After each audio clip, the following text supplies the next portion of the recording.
Good morning, good afternoon, or good evening, wherever you're watching from around the world. We are so happy that you're joining us today for our second part of our free 4-part webinar series.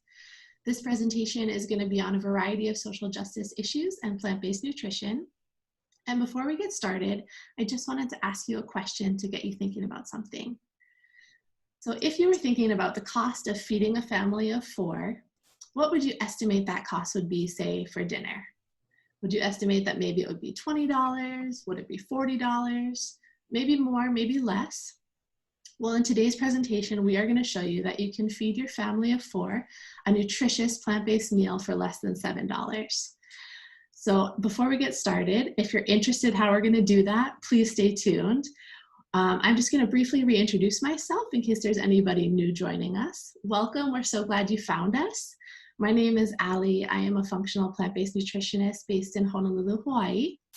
And I'm really passionate about helping people realize that they can take control of their health. And by educating them on plant-based nutrition and easy ways to incorporate more plant foods into their life, they can prevent, manage, or even reverse some chronic conditions. I am so happy and honored to be here today with my colleague and wonderful friend, Jason. And I'm going to go ahead and turn it over to him so that we can dive right into our presentation. Thank you very much for the intro, Ali. All right, so a little bit about me.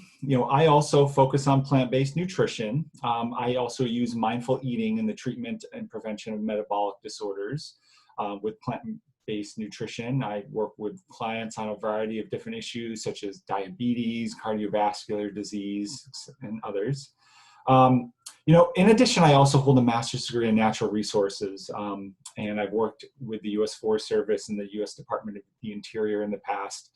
And I have experience in those realms teaching environmental education, fire ecology, and some experience in environmental planning. And I really pulled heavily on those throughout this webinar series, and specifically did a lot of that with this series as well. So let's move on to the next slide. Let's see here. Next slide, there we go. All right, now that we have made our introductions, let's now jump into our outline for today. So much of our presentation will be focused on the issue of social justice as it relates to populations that are low income or people of color.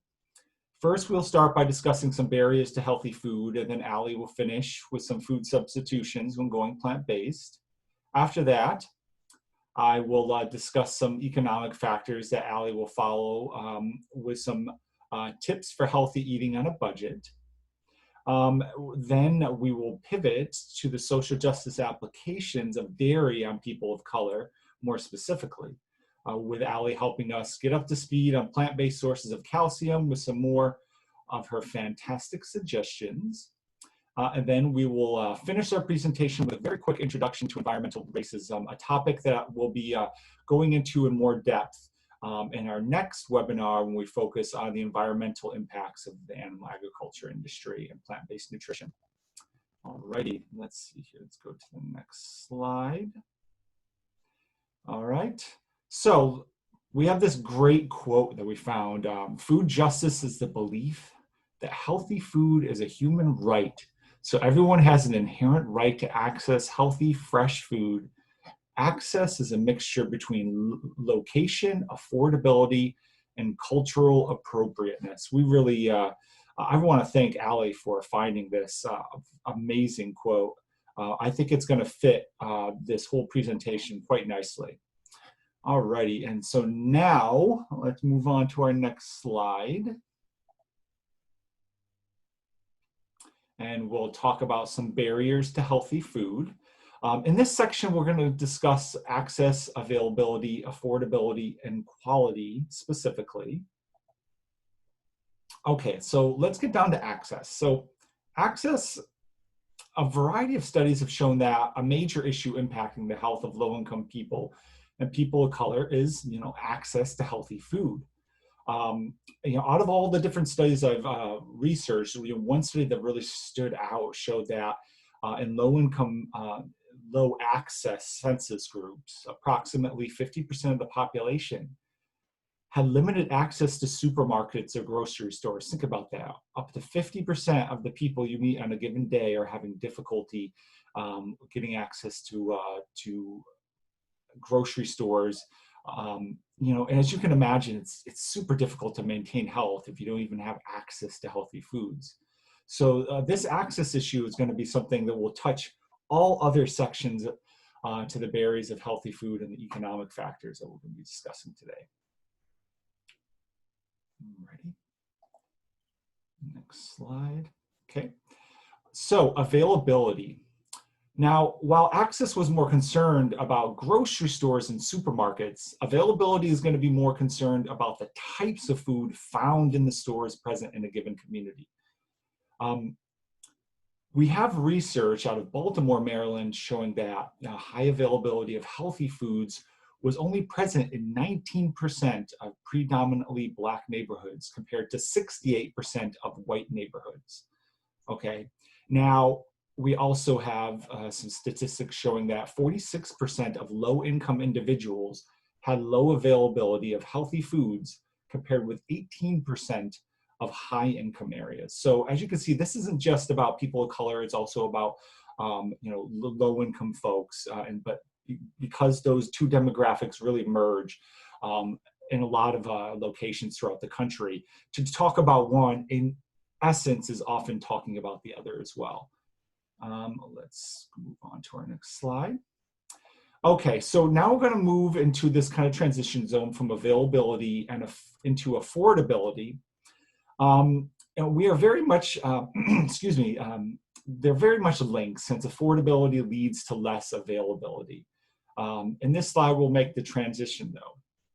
So data from a study that looked at 9 rural counties in Alabama showed that 100% of grocery stores stocked some fruit and some vegetables, compared with 58% of fruit and 78% of vegetables in convenience stores. This is going to be something we're going to see. We're going to learn the terms a little more about later, but that there's difference between convenience stores versus grocery stores.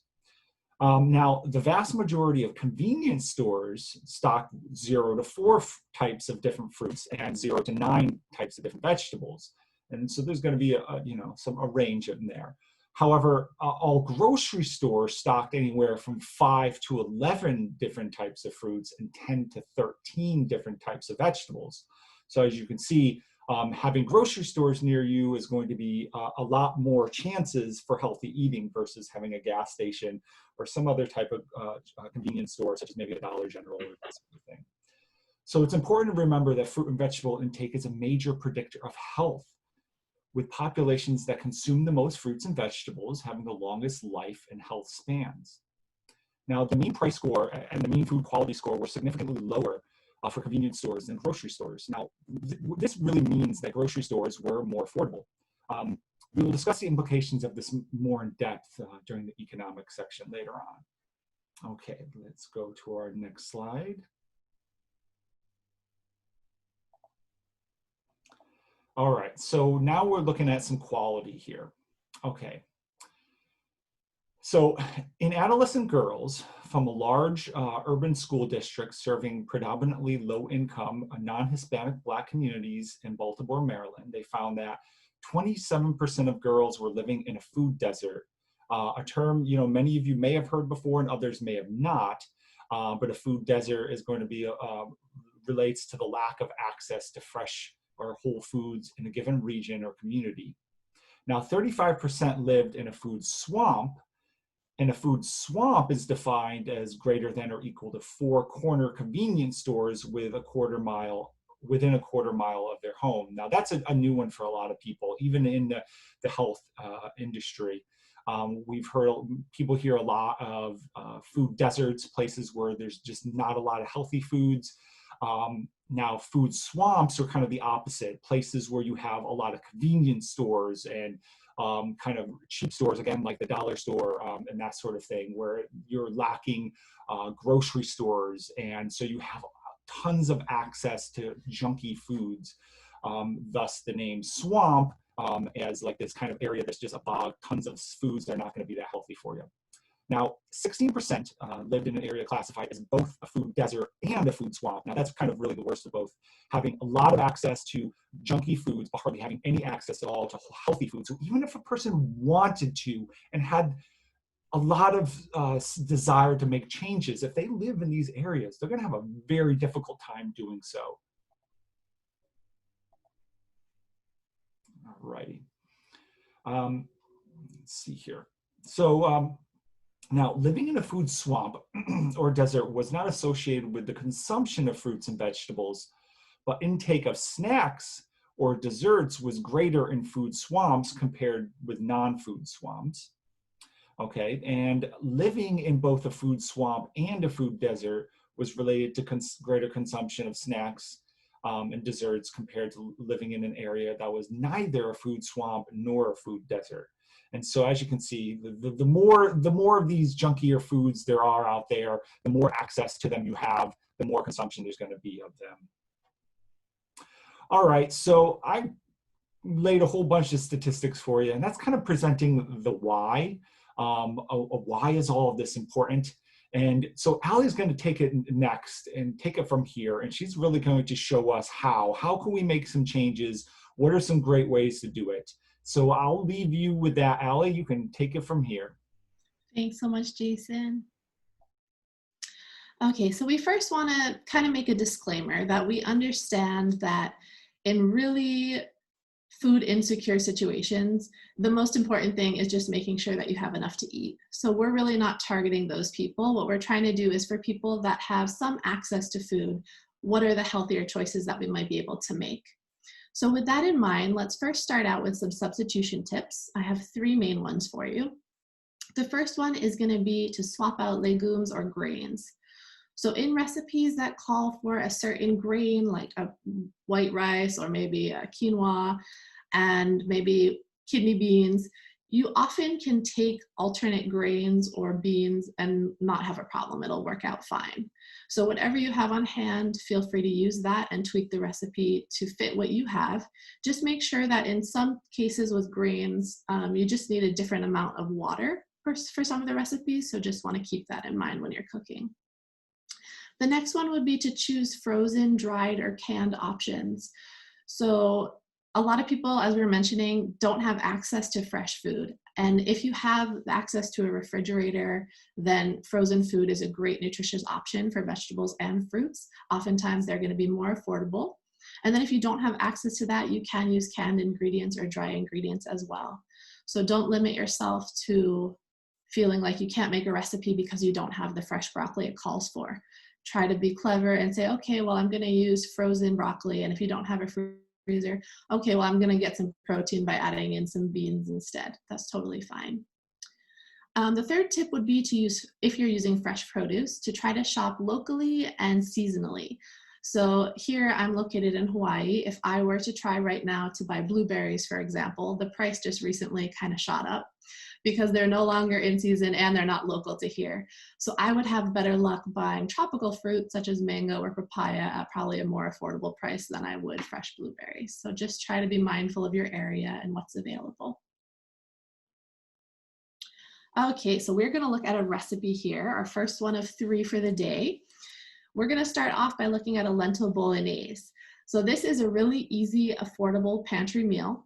It's easy to customize based on what you have on hand. So if we're talking no refrigeration, you just have a pantry with canned goods, this is one that you can still make.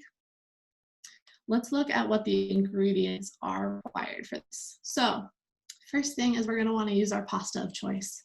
Now you can use any kind. For the recipe that we're going to be showing, we're using a whole wheat spaghetti. If you like a different shape of pasta, like I often do, feel free to mix that up. If you have some sort of a gluten sensitivity, feel free to use a lentil or bean pasta. Those are going to be a little bit more expensive. Also, feel free to use a white pasta if that's all you have available. It really doesn't matter. We're also going to include some lentils.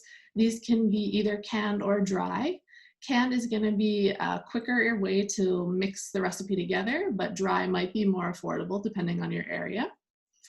We're also going to add marinara sauce. Now, a lot of recipes are going to want you to make your own from scratch. Well, if we're trying to go for most affordable, easy to do, unlimited ingredients, feel free to use a jarred marinara sauce. There's nothing wrong with that. And then in order to make a meal, we could just stop there. We could say, okay, we have pasta, we have sauce, we have lentils. That's going to be a fine meal to eat. Now, if we wanted to add some things in, we can definitely do that if we had them on hand. Things we could add in might include greens, maybe some assorted vegetables, again, either fresh or frozen, maybe some extra herbs or spices if you want to jazz that canned or jarred sauce up a little bit, but really up to what you have available to you. And now let's take a look at the ingredient costs. So earlier in our intro, I told you that we could serve a family of 4 for less than $7, and this is what I'm talking about. These prices, I'm going to give my little disclaimer here. It is currently COVID-19 pandemic time. I did not go to the grocery store to look at these prices. I searched online stores with my location as the option. So these are Hawaii prices. I tried to look at stores that are available nationally. So I was looking at Walmart's, I was looking at Target's. In some cases here, our Whole Food store is actually cheaper. So I also did include some ingredients from there. But depending on your stores and your location in the country, your prices are going to change a little bit for this. But looking at Hawaii, a box of spaghetti, about $1.39, a can of lentils, about $1.10. Our pasta sauce is actually one of the most expensive, that would be $2.49. And then I added some prices for you to see the difference between fresh and frozen for both spinach and broccoli. So let's take a look at Jason and the economic factors, and he describes a little bit more about that. All right, take myself off mute there. Thank you very much for that, Allie. That was a great look at a simple meal that people can do and like the cost comparisons. I can definitely attest that I've seen similar prices, and that in my experience as a nutritionist as well, working with clients, that people are often surprised how cheap you can eat a Whole Foods plant-based meal compared to your standard American diet fare out there that people consider to be pretty cheap. Okay, so let's start off with some economic factors here as we move on to kind of our second half. And we're going to transition, and while there are similar barriers to this section, we're going to discuss more about food insecurity, purchasing power, and access to food assistance programs more specifically in this section. And we're going to start looking at food security and insecurity some more as well. So let's get that going. Okay, so let's go in with food security and insecurity. So, you know, it can help to start off with a definition. What exactly is, food security? What is food insecurity? So low food security is defined as multiple indications of disrupting eating patterns and reduced food intake. Okay, now, as we've seen, those in the literature, those with low food security had more than twice the odds of presenting with a 10-year cardiovascular disease risk of greater than or equal to 20%, compared with food secure individuals. So basically, that's a fancy way of saying those people who don't have access to food, who have multiple times throughout their eating patterns where they're not able to afford food and they just don't eat. They're going to have much greater risk of having cardiovascular disease in the long term compared to folks who have no problem getting food. Now, whether or not the quality of that food is good or not is a whole nother factor. But just based on whether or not people are able to get food at all, we see that when they tend to be eating foods that are going to put them at a much greater risk. In 2017, approximately 12% of US households were food insecure at some point during the year, and about 4.5% of those households had low food security. We know this has risen, due to COVID-19 and all the economic challenges that we've been facing. The happened across our nation. So these statistics are likely to be actually a low estimation compared to what we're actually facing since 2017. And what we know is that those patterns were already starting to drop. In other words, that more and more people were becoming food insecure. So the numbers of food insecure people have been rising over the last few years, and the numbers of food secure people have been declining. And this was before the pandemic started. Now, food security and insecurity. So households with any children, and that's approximately 15.7%. I don't have the statistics up on the slide, but and children aged less than 6 years, which was about 16.4%, households that are headed by a single woman, which was 30.3%, or men, 19.7%, headed by non-Hispanic Blacks, 21.8%, Hispanics, 18%, or those with an income less than 185% of the poverty threshold, which came out to 30.8% in the study, were disproportionately affected by food insecurity. So that's a variety of different groups. Each one of those commas is separating a different group of people that are showing a high prevalence of having food insecurity. And on average, food insecure households spend 23% less on food than a comparable food secure household of the same size and composition. So if you have a household, the same number of people, the same composition of families, but you're food insecure, you're going to spend a significant less amount of money on food, as you can imagine. Okay, so what does this mean? So let's take a look at the Thrifty Food Plan, which was last revised in 2006. And the Thrifty Food Plan is a low-cost meal plan that aligns with the 2005 Dietary Guidelines for Americans and the 2005 My Pyramid Food Guidance System. Now, data shows that the Thrifty Food Plan is not a realistic estimate of the cost of a diet meeting the minimum daily requirements. This is despite the Thrifty Food Plan being the basis for the maximum SNAP allocation, so the Supplemental Nutrition Assistance Program allocation, being the national standard for a nutritious diet at a minimal financial cost. In other words, this food plan that the United States Department of Agriculture has come up with as like the minimum that people should be having to have an adequate diet, it's just not good enough. People are not making enough to even reach that.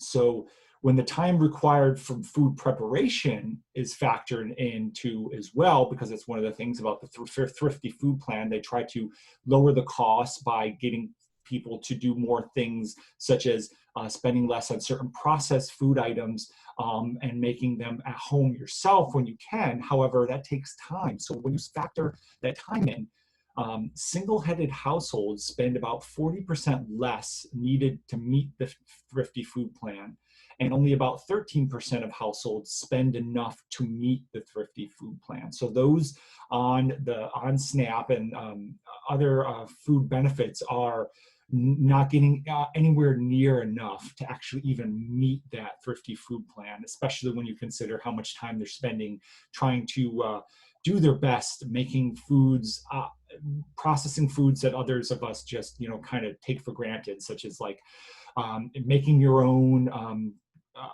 tomato puree or paste rather than buying it out of a can, or so that sort of thing. A lot of things like that gets factored in there, and that time matters. Okay, so let's go to the next slide.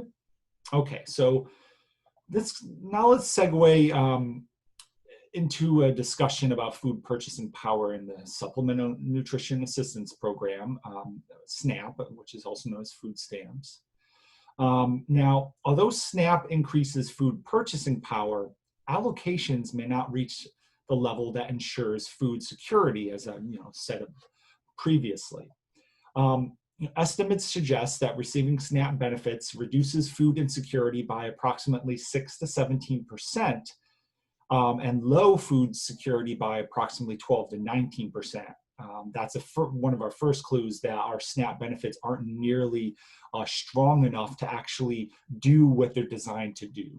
Now, however, not all SNAP individuals or eligible households participate in SNAP, with the USD reporting that 85% of eligible individuals served by SNAP in 2016, participation was as low as 30% for those eligible for minimum benefit and 42% for elderly individuals. So even with it not being enough to meet an adequate diet and food plan, people are still not using food stamps anywhere near as much as people think that people are.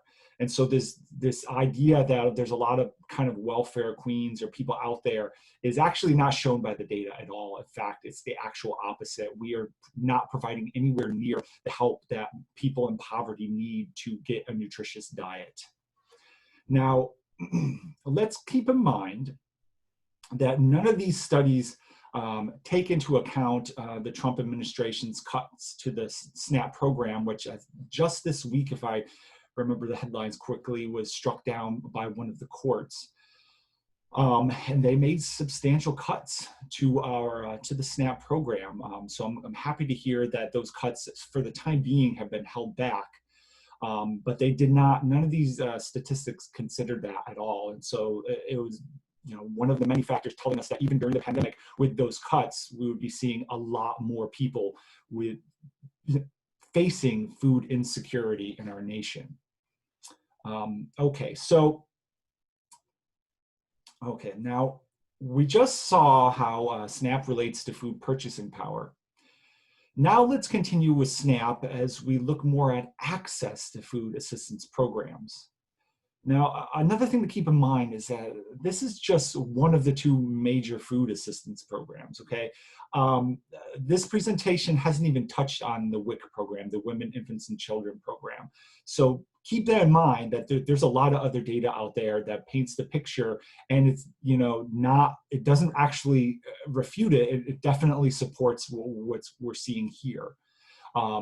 Showing that SNAP serves approximately 1 out of 7 Americans, approximately 25% of recipients are non-Hispanic Blacks, 36% are non-Hispanic whites. So yes, white people do get more SNAP benefits on average than Black people. And approximately 17% are Hispanics. Okay, now, analysis of transactions in the Northwest showed that SNAP transactions included a higher percentage of sales of sugar-sweetened beverages, red meat, processed meat, pizza, and cold convenience food, and a lower percentage of sales of fruits, vegetables, nuts, and seeds. Now, not really surprising, isn't it? Earlier when I showed that data about food insecurity and food security and the number of food swamps and food deserts, it's not really surprising when you consider that when we actually look at the data, we see that people on SNAP tend to eat more of these highly processed foods. They tend to be unhealthier foods, and they tend to have a difficulty to even get access to the healthier foods because of the number of convenience stores versus grocery stores located around them. Okay, so let's keep moving it on. Oh, I think I went ahead of myself. Apologies for that. One last slide, and then I'll let Allie take it over from here. So let's get down into the weeds and take a look specifically at income. Now, a meta-analysis of 27 studies from 10 countries found a healthy dietary pattern costs more on average by a magnitude of about $1.48 per day per person than what we currently see, and what they saw in the research, which was as of 2013 for that specific bullet point there. Now, estimates suggest a diet consistent with the 2015 to 2020 dietary guidelines for Americans recommended healthy eating patterns would cost approximately $8.27 per day for the healthy US style eating pattern, $8.73 per day for the healthy Mediterranean style eating pattern, and approximately $5.90 per day for the healthy vegetarian eating pattern. Now, that's a big point that Ali is going to be trying to make, and I think already has earlier, is this, notion that we're going to be showing you that going vegan, vegetarian in this case, but going vegan can actually be cheaper on average than being an omnivore. And as we'll see in our final presentation that we do, we'll see all the data for why it's definitely healthier for you as well. Now, actual spending on food per day was lower for all racial and ethnic groups on the basis of reported dietary intake in the National Health and Nutrition Examination Survey from 2013 to 2014. So more data showing, how people are struggling to actually meet the adequate amount of healthy eating and all the difficulties they're facing with that. And so with that, I will kick it back over to Ali, and she'll get into all the stuff that everyone here wants to see, all the yummy goody stuff. Take it away, Ali. Thank you, Jason. Okay, so one more time, we're gonna go back to that lentil bolognese recipe that we were talking about earlier.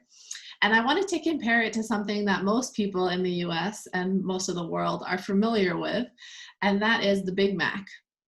So most people think that going to McDonald's is a pretty cheap option for fast food. That's why a lot of people choose to do that, not only because it obviously takes less time to prepare, but it's convenient because there's so many McDonald's around the place. But this slide here is trying to show you that it is much more expensive to do that than to eat a healthy plant-based diet. And it's also, as Jason was alluding to, much unhealthier to choose that option. And I'm not going to go too much into the nutritional breakdown, but I wanted to show it to you because, as he mentioned, our fourth presentation is going to be on lifestyle diseases. And some of the key things that I highlight on this slide are reasons why people that consume a lot more of these processed standard American diet foods are having so much higher rates of the chronic diseases than people that are eating a whole food plant-based diet. So let's take a look at cost per serving. So as I mentioned in the previous slide, for a family of 4, it would be about $6.99 to make this lentil bolognese with, I should have mentioned, frozen broccoli as the vegetable that's included. It's about $1 more per serving if you want to include fresh broccoli and fresh spinach. But for just the one with spaghetti, sauce, lentils, and frozen broccoli, it's going to be about $1.75 a serving. I mean, you can't get much cheaper than that for a healthy meal. And if we look at a Big Mac with just the sandwich, so no fries, no drink, no nothing like that, it's $4.99. Again, that's Hawaii prices because that was what I used for the plant-based meal. So that price is going to vary depending on where you are in the country or the world, but roughly $4.99 a serving. If we look at a few nutritional factors I just wanted to point out, one of the biggest differences is the amount of fat in these two options. So, and it's not the healthy kind of fat. In our Big Mac sandwich, we have 30 grams of fat in 550 calories of a Big Mac. And that also includes saturated fat and trans fat, which, as we are going to talk about in our last presentation, are the kinds we want to avoid of the fats. In our plant-based meal, on the other hand, we only have 3.9 grams of fat. The other thing I really wanted to point out was fiber. We're going to talk a lot in the lifestyle disease section about how fiber is critical to preventing, managing, and reversing some of our chronic diseases. And as you can see here, this plant-based meal includes 17 grams of fiber in one serving, and the Big Mac is 3 grams.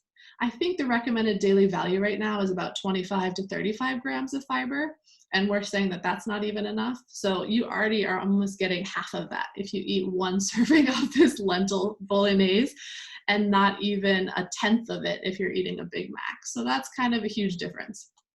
And then the last thing I just wanted to point out was the sodium and cholesterol level are much higher.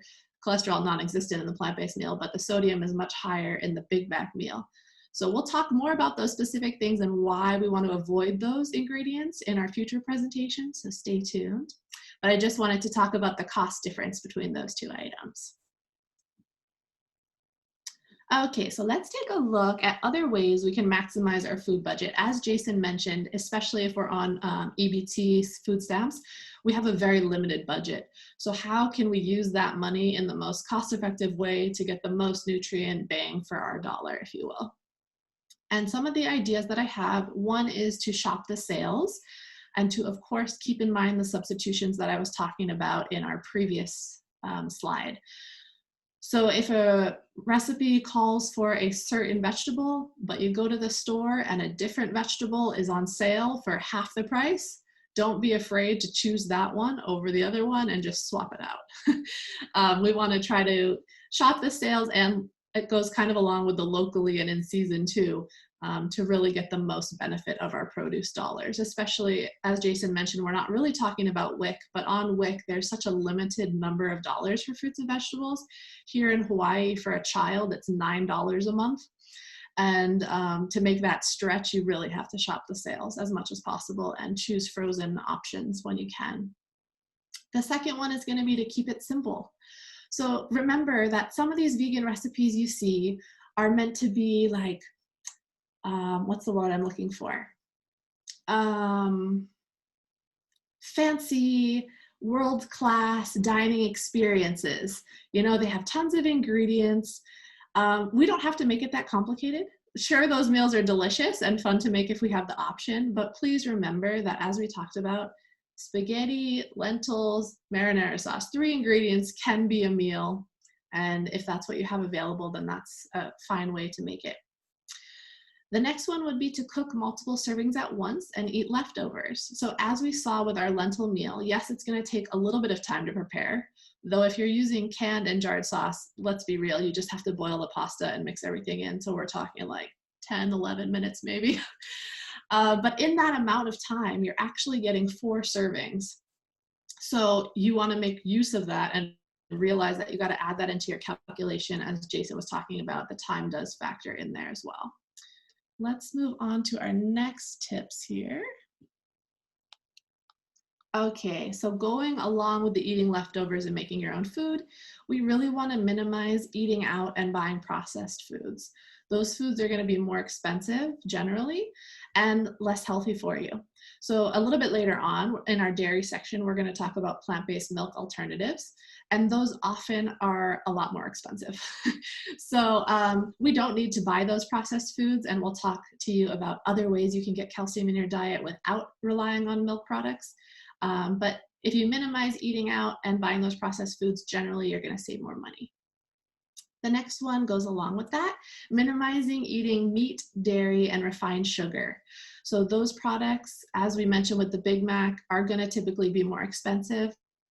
Also, if you're just buying beef in the store, typically it's going to be more expensive than buying the same amount of protein in a plant-based form.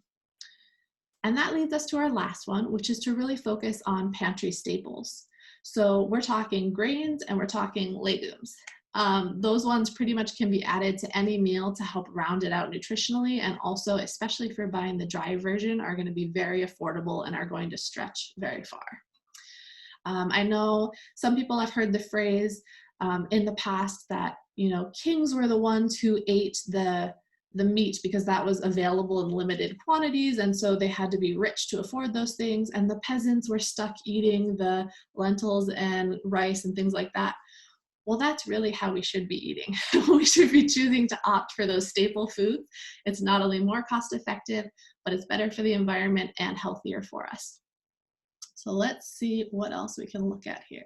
And on that note, a lot of communities, especially out in the eastern part of the world, rely on those staples, and they are much healthier than we are here in the US. So it doesn't mean that you're a peasant if you're eating those foods. It just means that that's what's available there and they're eating it, and it's very good for them. So let's see here. Our next recipe, I promised you 3 recipes today. So our second one is going to be chili stuffed baked potatoes.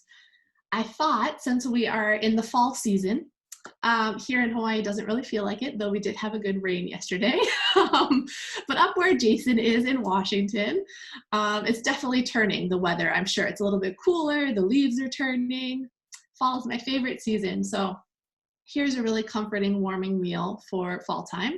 It's also full of fiber and protein. So if you're worried about how you're going to get those on a plant-based diet, well, protein specifically, because fiber you're only going to find in a plant-based diet, then no need to worry. We've got you covered. So let's take a look at our recipe ingredients. Again, this is a very flexible one, and it's more of a template based on what you have available than an actual recipe. So we're going to look at what kind of potato do we want to stuff our chili into. Obviously, if we're going for the most nutritionally dense, we're going to want to maybe choose a sweet potato option. But if we don't have sweet potatoes or they're too expensive, a white potato is going to work just fine. We're also going to want to pick our beans of choice, either based on what we have on hand, what our preference is. Tomato product of choice. So if you are making a chili, you could either use a tomato sauce, you could use diced tomatoes, you could use tomato paste, as Jason was talking about, and kind of mix these things together. So really up to you and how you're going to make it. And the most important thing for chili is going to be our chili seasoning. So there's a couple options for this one. I know a lot of times buying individual herbs and spices is quite expensive, at least initially, because you will get quite a lot of it, but it's like maybe $3 to $5 per jar of spice. And if we want to make a chili seasoning, we're going to need like 4 to 5 spices probably.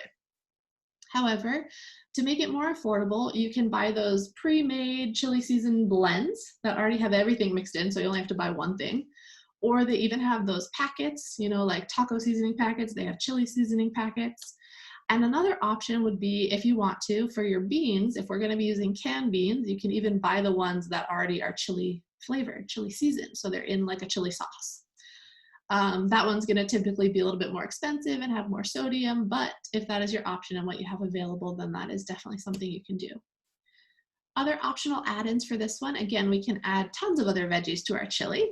Onions, garlic are really going to ramp up the flavor if we don't have much seasoning. We can add carrots, corn, zucchini, really anything you want to put in there. If you wanted to add extra protein, which you don't need because the beans have plenty of protein, you could add in a tempeh, you could add in those meatless crumbles. Again, those meatless crumbles specifically are going to be more expensive because they're a processed alternative food, but if you have them available, that is an option. And then you might want some sort of sauce to top it with, like a cashew sour cream. I do have a recipe that I linked here from the Simple Veganista. That's just one idea. It's much more complex than the basic, but it will give you an idea of how much quantity-wise of different items to add in. So you could just do potato, beans, your tomato sauce and chili, or like that recipe says, you could add in all the add-ins if you have them.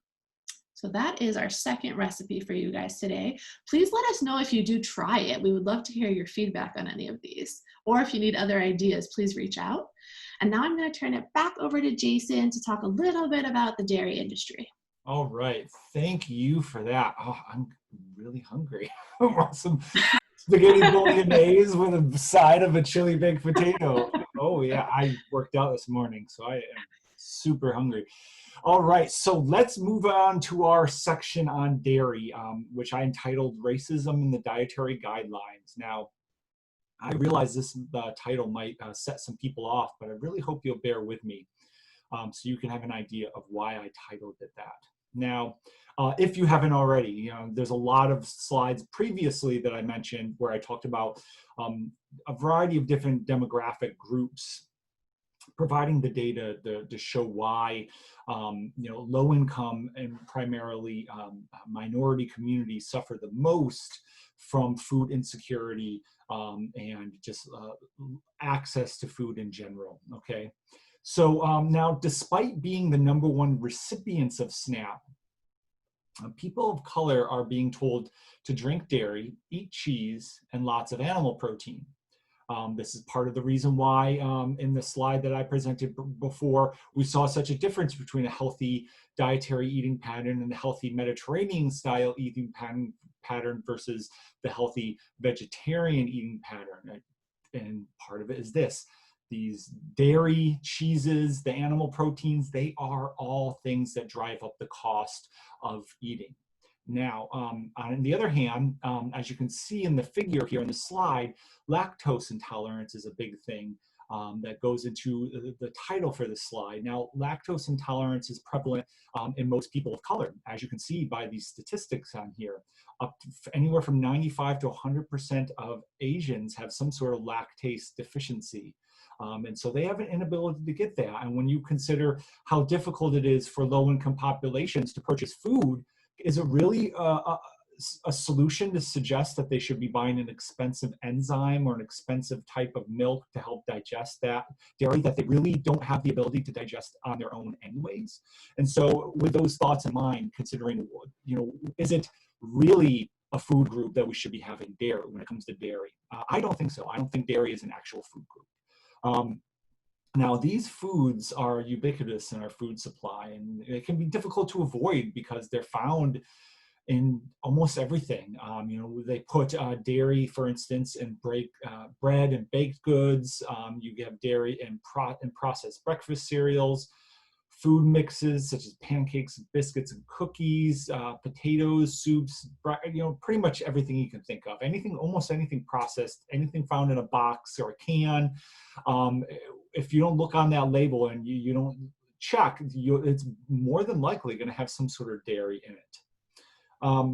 Now, while lactose intolerance can be solved with the enzyme pill, as I said before, many just can't afford it. And so it's not really a real solution to suggest that, dairy, they need it for the calcium, but even though they couldn't digest it historically. So I always wonder, where were they getting their calcium historically? And that's something that Allie is going to help us with here in a moment.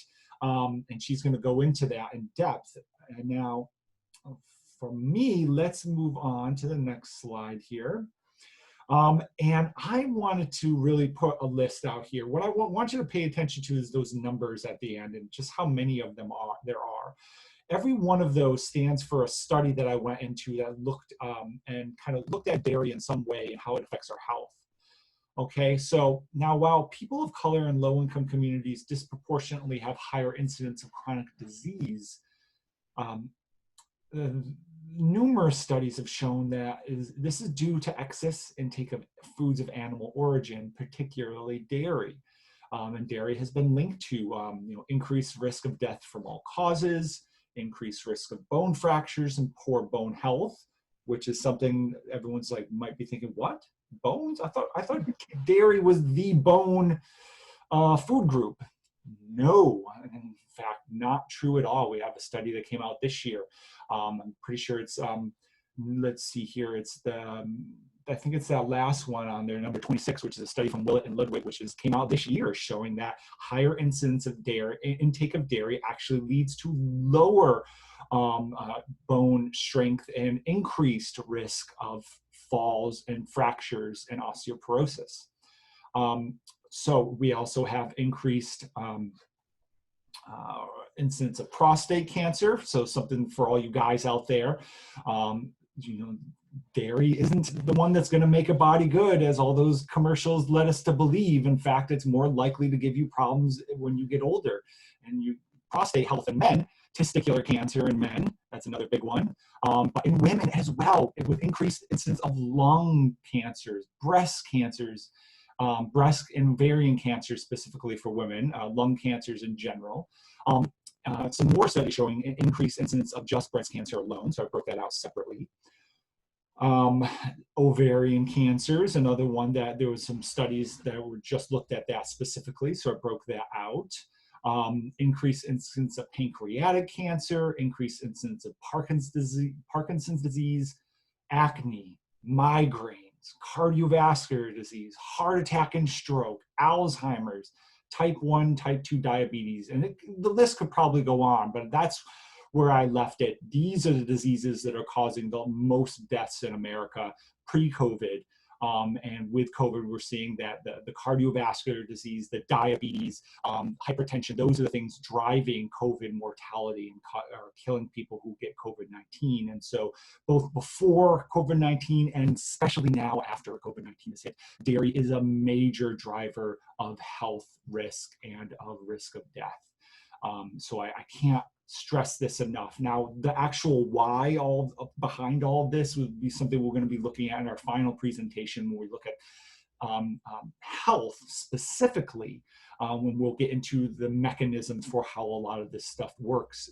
But for now, we are seeing tons and tons of data showing that dairy is causing all sorts of issues. So I am making the argument right now that it is not a food group. It is something that no other animal on the planet consumes after weaning. We are the only ones, and very few people on this planet can actually have the enzyme to digest it. So I don't believe it's a food. Okay, so let's see. We'll go into those implications more, as I discussed before. And we'll talk about some more of those studies in depth in our final presentation. So let's see here. Let's go on to the next slide here, and we'll bring it back to Allie, and she's gonna give us everything we wanted to know about dairy versus plant-based milks and why you should be making that switch, if you can. If you can, yes. Thank you so much. Okay, so when people think about plant-based milks, the two that have been around the longest, well, the one that has been around the longest is probably soy milk. You know, people, if the hippies used to drink that back in the day, like quite a while ago, and people thought it tasted disgusting. And there has luckily in the recent years been tons of advancement in all plant-based food alternatives, but specifically the milks have come a long way too. What I've done here is I've broken out the top 3, maybe most common or nutritionally comparable to cow's milk ones, so that we can talk a little bit about those. And then on the next slide, I'm going to show you just some of the many other types of alternative milks that there are, because the list is kind of endless. You know, any nut, seed, grain, you can probably make into a milk. So let's first look at soy milk. As I said, this is probably the most nutritionally comparable to a cow's milk. And that's why on the WIC program, for example, they offer this as an alternative, and it's the only plant-based milk that is offered as an alternative for the children. It is a high protein choice. So it has about 7 grams per cup.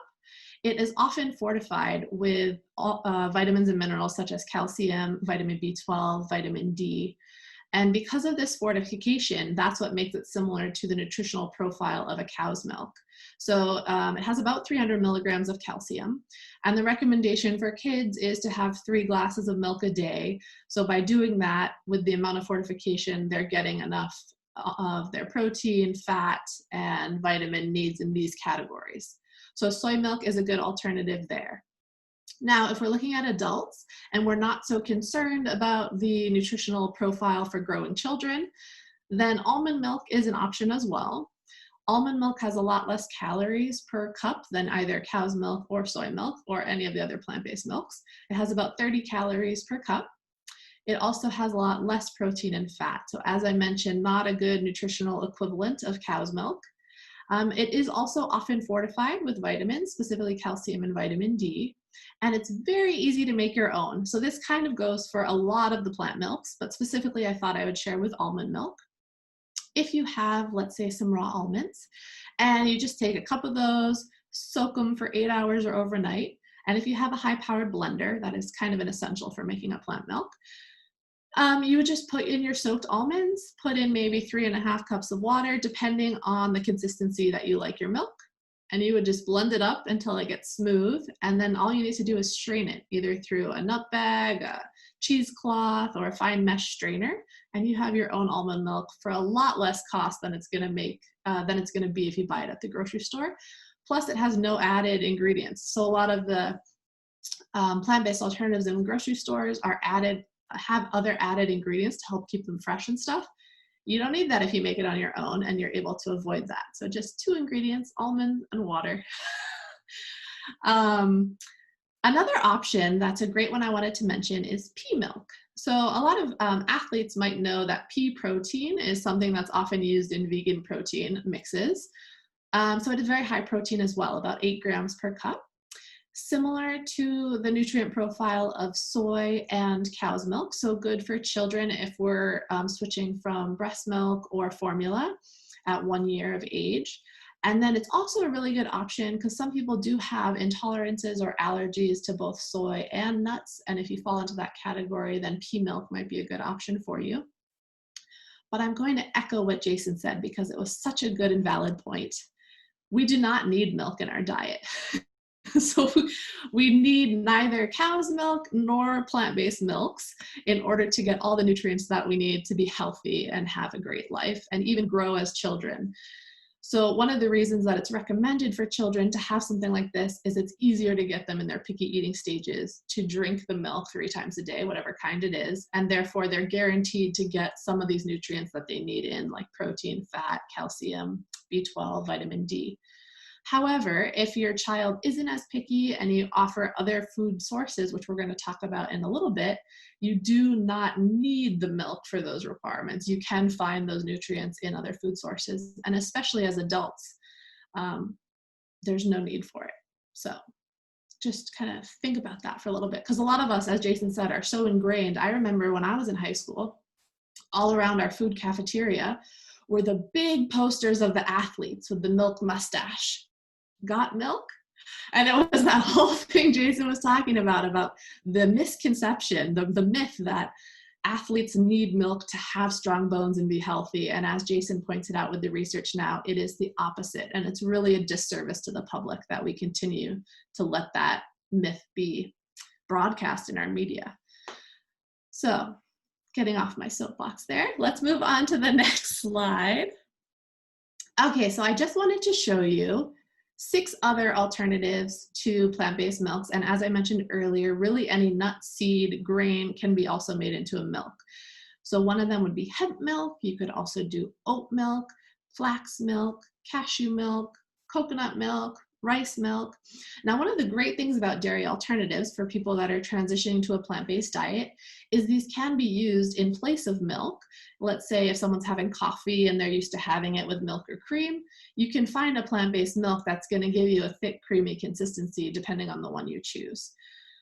Depending on what you're going for, feel free to reach out to us and we can steer you to some of our favorites and some of the ones that we maybe wouldn't recommend. Rice milk, for example, is quite high in sugar. So depending on your health condition, you might not want to go for that one. And then another random one I just wanted to point out as I was talking about the grains and seeds is you can actually have quinoa milk. So it's like the sky is kind of the limit with the plant-based milks. Now let's take a look. If we don't want to pay for milks and we realize we don't need milks, what are some of our plant-based sources of calcium from food? So the main things we're going to be looking at are greens and beans. Kind of easy to remember, right? For greens, I have a list here of great sources of calcium. Now, I do have an asterisk next to spinach, and I want to kind of explain that one a little bit. So spinach is high in calcium. However, it also has a substance called oxalate. And oxalate actually binds with certain minerals, including calcium, in our gut and doesn't allow us to absorb them as well.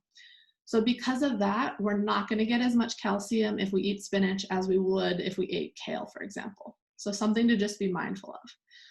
Also, I wanted to point out that depending on the nutrients you're trying to intake, right now we're talking about calcium, but if you're trying to intake a different micronutrient, it does vary on the cooking method what amounts of nutrients are available in what different foods, depending on the way you cook them.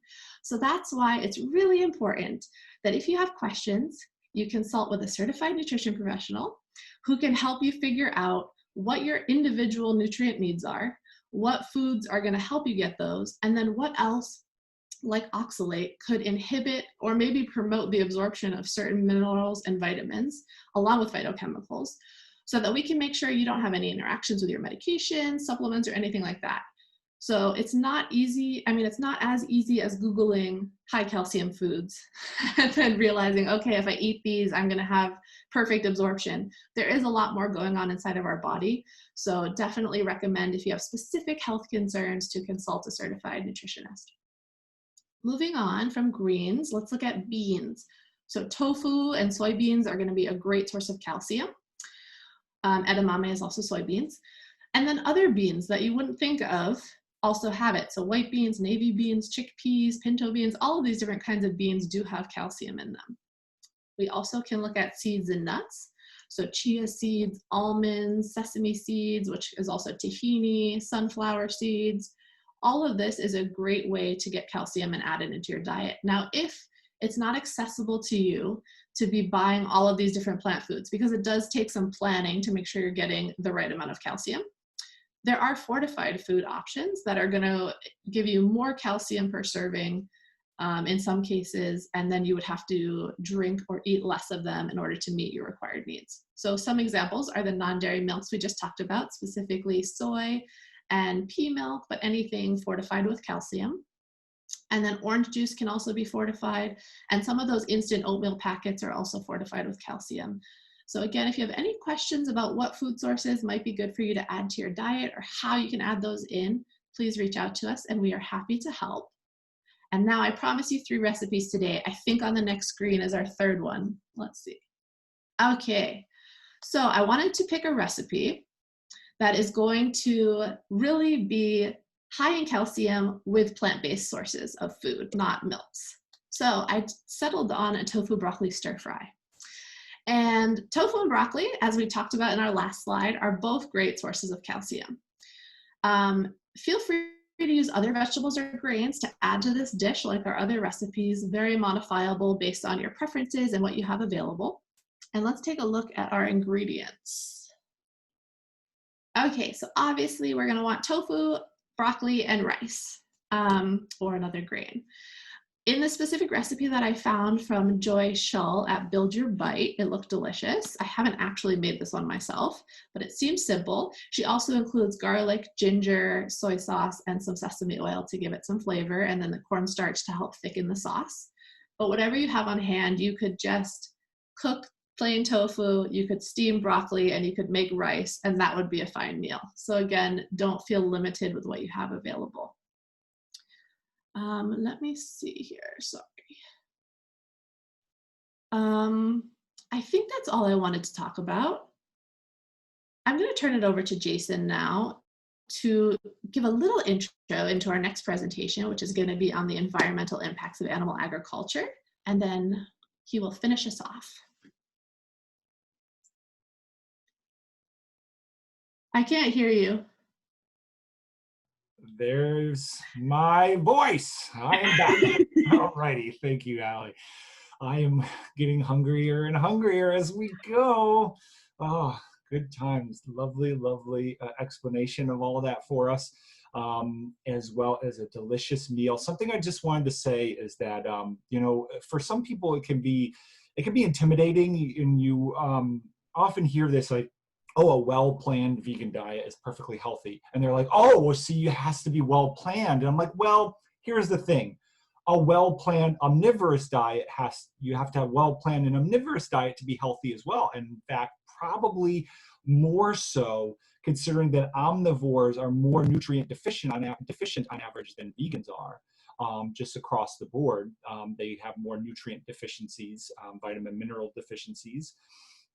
And so a standard American diet, which is not really planned at all, is just burgers, fries, pizza, and all sorts of other junk foods and packaged processed foods are very nutrient deficient as well. And so when you think about it, to gain any sort of healthy diet, you really have to plan for it because of how bad our food environment is, how little healthy foods there are in stores, whether it's grocery stores or convenience stores where you have even little, as I showed earlier, compared to your grocery stores. But even grocery stores, you know, they specifically design those to get us to buy junk food. Okay, and so you hope you're starting to see that there's nothing specific about a vegan diet that makes it so you have to plan. It's all about eating healthy in general.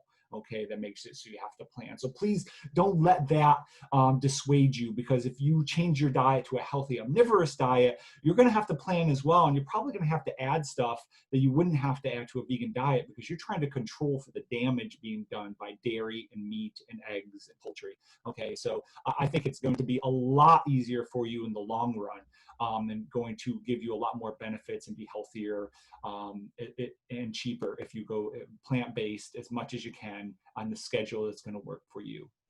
Okay, so with that, to my section, environmental racism. So I'm kind of taking that section, my last slide, talking about dairy, and we're kind of moving it a step forward. Okay. I really debated about this internally, and I talked to Allie, and we both agreed we weren't quite sure where to put this, because this could easily fit into this section, because we could talk about the social justice impacts of it, which I'll do shortly here. But we're going to talk about a lot more in depth in the environments slideshow that we're going to do next. That's going to be our next presentation that we do for everyone. And then we're going to follow it up with our final one on the health impacts that we've mentioned a few times today already. But let's give you a little taste, okay? So let's finish this up. I'll finish up my section, and it's going to be an introduction to the environmental impacts, okay? You know, this could have fit in both, but here's the thing. I've really felt that I needed to put it here, at least something here, because the role of racism and prejudice against people of color and low-income populations in general, the classism that exists, they're super important, and they're very important social justice issues. And this presentation would not have given social justice its due if I did not mention this, okay? And so we call this environmental racism. And this is the term that describes the disproportionate impact of pollution and other environmental hazards on people of color, okay? In this case, all in the name of producing a food supply that's supposed to be able to feed our population, which it's not living up to. Okay, and not living up to while also devastating our lands and polluting our waterways. So more often than not, factory farms are built near low-income communities and communities of color. People don't want them near their homes, and so you rarely see these factory farms in affluent communities anywhere in the country. It's very rare. And so lots of studies have been done on this, and we'll discuss this more in detail in the next slideshow. But let's give you a little taste. So a quote here that I'm going to quote from a study by Mirabelli et al. 2006 says that analyses indicate that the potential for in-school exposure to pollution arising from swine CAFOs, which are concentrated animal feeding operations, in North Carolina, and the environmental health risks associated with such exposures vary according to the racial and economic characteristics. In other words, the lower the income, as well as the more minorities are in that population, as those numbers go up, the number of factory farms follow them, okay? And so as you have more affluent numbers, affluent members of society, more white populations, the number of factory farms decreases. And with that, in a study, it's not just North Carolina either. We have research all across the country. One study out of Mississippi, the pig industry showed that increasing levels of percentage of African Americans and percent of people in poverty, they were 2.4 to 3.6 times more operations, CAFOs operations, compared with the reference groups. So it has been proven that our food supply and the way we're making our food and this animal agriculture industry is disproportionately affecting low-income populations and minority populations. The inequitable distribution of pig CAFOs in these communities may have adverse environmental impacts associated with the industrial hog production, such as increased risk of quality of life degradation, as have occurred in other areas having similar facilities, which is really across the country. But though there is areas where it's located where we have a lot more of these than others. And so we're going to go into this in more depth, because it's not just the hog industry and pigs. It's where we see this also with the chicken industry, as well as the beef industries and the dairy industries. Any industry that involves a lot of animals is going to produce a lot of waste, and we have to dispose of that somehow, and that pollutes our groundwater, pollutes our streams and our waterways. And the production of food to feed to these animals ends up polluting our waterways in a different way with the fertilizers. And that's a whole nother thing. We're going to go all into that in the next slideshow in the environment section. Okay, so thank you very much. I am wrapping my sections up today, and I'll turn it over to Allie so she can wrap us all up as well. Thank you very much for your time today. Thanks so much, Jason. I'm very excited for our next presentation. It sounds like it's going to be a juicy one. Okay, so we just wanted to remind you, as we shared in our pandemic disease at the end, that nutrition is really a powerful tool, and you do, as an individual, have choices around what foods you eat. As we talked about today, that choice is limited for some people, but of those limited options, you can still choose to make the healthier ones one available. We're going to talk next time, as Jason mentioned, about the environmental, sorry, let me just slide this so I can see, about the environmental impact. And then the last one we'll be wrapping up with lifestyle diseases. So we want to thank you so much for being here today and for your time. We would love to hear from you. Please feel free to reach out. We have our contact information listed here. We're both also on social media. I'm at A Crisp Healthy Life. Jason is at Feed Your Body and Mind LLC. He's based in Washington. I'm based in Honolulu, but we both have virtual practices where we can see clients remotely around the world. So please don't let your location be a deterrent to reaching out to us. And then just to close off, here are the numerous studies that Jason has referenced throughout his section of the presentation. If you're interested in anything he said, or you want to read the study for yourself, we really encourage you to do that. That's part of being educated about our nutrition choices. So please reach out to us for a copy of these slides or for a specific source, and we're happy to point you in the direction of finding that information. Again, thank you so much for your time, and we will see you next time. Bye. Bye.